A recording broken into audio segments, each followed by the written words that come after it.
Pada kesempatan video kali ini, saya ingin sedikit mengomentari tentang live streaming di Nabawi TV yang diadakan oleh Robito Alawiyah melalui Maktab Daiminya, di mana sekilas saya perhatikan dari pernyataan Ketua Maktab Daimi Habib Saikhan, di mana dia mengatakan bahwasanya tidak pernah dia temukan ada syarat kitab sezaman untuk memverifikasi keabsahan nasab seseorang. Apakah benar seperti itu? Baik teman-teman, mari kita merujuk kepada kaedah-kaedah di dalam menetapkan nasab. Dari beberapa kitab nasab yang kami pelajari, di antaranya adalah kitab usul fi ilmin nasab, usul ilmin nasab, kemudian rosail fi ilmil ansab, dan juga ada kitab muqaddimat. Nah, di situ semua itu menyatakan bahwasanya ketika kita hendak memverifikasi keabsahan nasab seseorang, terlebih bersambung kepada Kanjeng Nabi Muhammad SAW, maka ada 3 syarat atau 3 metode, ya, kalau tidak mau dikatakan syarat karena memang bahasanya adalah turuk, maka ada 3 metode yang paling populer dan sering dibicarakan oleh teman-teman yang ikut mengomentari polemik nasab yang sudah berjalan 2 tahun lebih ini. Yang pertama, yang tentunya pasti mengarah kepada makna kitab sezaman yang sering digaungkan oleh Ki Haji Imaduddin Utsman Al-Bantani, yaitu ayyara khatta nasabatin mawthuqin bihi wa yu'arrifahu wa yatahaqqaqahu. Hendaknya seorang peneliti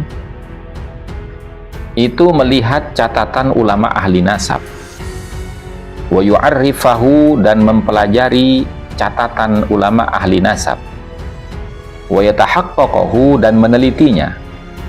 Fahina id, maka ketika itu, idza syahidah, ketika dia sudah mendapatkan satu kesimpulan khattan nasabah akan catatan ulama nasab yang sedang dia pelajari dan dia teliti, bisyai'in, akan suatu kesimpulan, amila alaiha, maka dia boleh beramal atas hasil kesimpulan yang dia dapatkan dari penelitian dan pembelajaran kitab-kitab ulama nasab. Nah, ini kaedah yang pertama.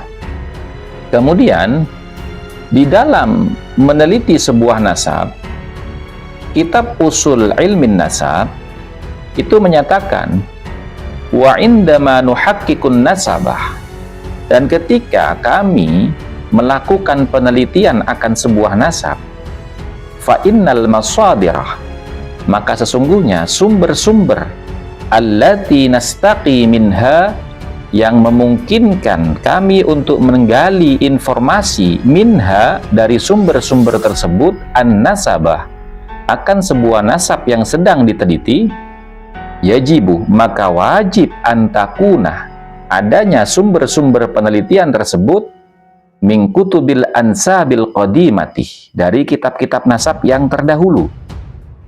Nah, kemudian disambung oleh metode yang termaktub dalam kitab Rosail fi ilmil ansab. Pada Thoriqus Tsani tercatat di situ kutubun nasabinal abdal, kitab-kitab nasab yang ditulis oleh ulama-ulama ahli nasab al-abdal, yang berkesinambungan. Nah, dari sini semua maka kita bisa memahami maksud daripada pernyataan Kiai Imaduddin yang sering digaungkan, yakni kitab sezaman adalah kitab yang memuat sebuah catatan tokoh historis yang sedang diperbincangkan, yakni Ahmad bin Isa yang diklaim memiliki anak bernama Abdullah atau Ubaidillah oleh kalangan Ba'alawi, di mana nama Abdullah dan Ubaidillah itu tidak pernah tercatat di dalam kitab-kitab ulama-ulama ahli nasab yang mu'tamad dari abad ke abad. Kita tinjau dari abad keempat masa hidup Ahmad bin Isa, tidak ada mencatat namanya Abdullah atau Ubaidillah. Kemudian abad kelima, abad keenam, sampai abad ke-10, tidak satupun ulama ahli nasab yang mencatat nama Abdullah atau Ubaidillah sebagai salah satu putra daripada Ahmad bin Isa. Maka yang disebut dengan kitab sezaman itu adalah kitab-kitab yang memang ada di masa hidup Ahmad bin Isa yang mencatat sosok historis yang bernama Ahmad bin Isa beserta dengan anak-anaknya. Nah, kemudian kita tinjau kembali, ternyata kalau berbicara tentang Ubaidillah, itu satu-satunya kitab yang bisa kita jadikan rujukan itu adalah kitab Al-Burqatul Musiqah yang ditulis pada abad ke-9 akhir oleh seorang Syekh Ali bin Abu Bakar Asy-Syakran, di mana dalam kitab itu pada halaman 151 dinyatakan beliau mengasumsikan leluhurnya yang bernama Ubaid itu adalah satu orang yang sama dengan Abdullah berdasarkan catatan kitab Al-Janadi yang bernama As-Suluk fi Tabaqatil Ulama'i wal Muluk yang dia jadikan referensi, dan juga Talkhisul Iwaji, kitab talkhisnya Al-Iwaji.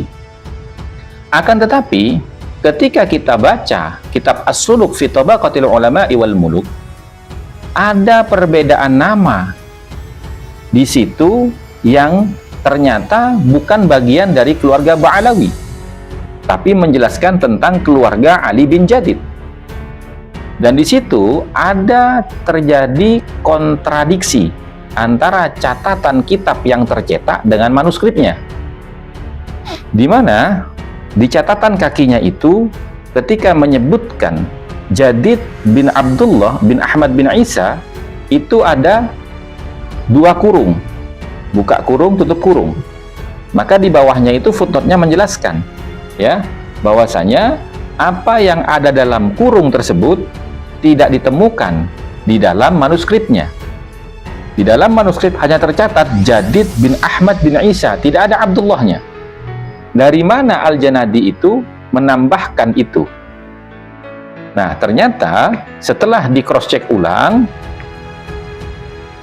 landasan Al-Janadi menyebutkan keluarga Abil Jadid yang memang tidak ada Abdullahnya itu, yang kemudian oleh pentahqiqnya ditambahkan Abdullah itu, dari 2 sumber. Dia hanya menyebutkan dengan kalimat ikhbarus suyukh. Nah, ikhbarus suyukh ini artinya kabar-kabar dari para syekh-syekh. Nah, syekh-syekh ini siapa saja? Dan kapabilitasnya di dalam ilmu nasab atau ilmu sejarah? Atau siapa? Tidak jelas, maka ini disebut khabar majhul. Dan khabar majhul tidak bisa dijadikan referensi untuk data pendukung memverifikasi nasab. Kemudian yang kedua, katanya dari kitab Tabaqat Fuqaha il-Yaman pada juz 3. Namun ketika kita tanya di mana adanya kitab Tabaqat Fuqaha il-Yaman juz 3, ternyata juz 3 daripada kitab Tabaqat Fuqaha il-Yaman itu telah hilang atau terbakar. Nah, ini masuk ke dalam kategori ya ciri-ciri nasab yang diragukan keabsahannya. Yang pertama, yaz'amu annal kitaba fuqidah. Dia mengklaim bahwasanya kitab yang dijadikan rujukan itu telah hilang. Yang kedua, au iftiraq, au ihtiraq, terbakar. Yang ketiga, au talifah, kitabnya telah rusak. Au la yumkinu izharuhu, tidak memungkinkan untuk dipublikasikan.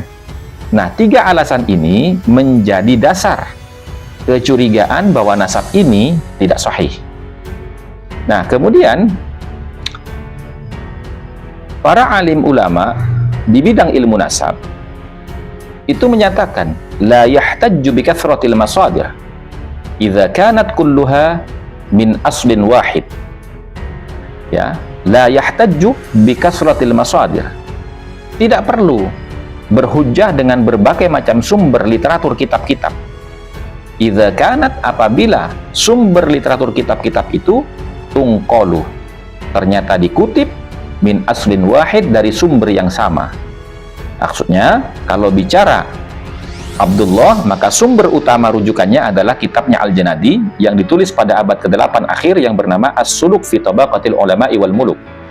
Kalau kita bicara Ubaidillah, maka sumber utamanya adalah Al-Burqatul Musiqah yang ditulis pada abad ke-9 akhir oleh Syekh Ali bin Abu Bakar Asy-Syakran. Maka yang dipertanyakan adalah dari mana Asy-Syakran dan Al-Janadi menyatakan bahwasanya Ahmad bin Isa memiliki putra selain yang 3 disebutkan oleh Fakhruddin Ar-Razi, yaitu yang bernama Abdullah dan Ubaidillah. Selama referensi daripada penyebutan nama Abdullah dan Ubaidillah ini bukan dari ahli nasab, baik dalam kitabnya atau catatannya yang disebut dengan Ar-Ruq'ah atau Ar-Riq'ah, maka tidak bisa diverifikasi keabsahan nasab tersebut. Demikian komentar saya. Mudah-mudahan bisa mencerahkan dan mendatangkan kefahaman bagi kita semua di dalam memahami polemik nasab yang terjadi 2 tahun terakhir ini. Wabillahi taufiq wal hidayah wal afu minkum. Assalamualaikum warahmatullahi wabarakatuh.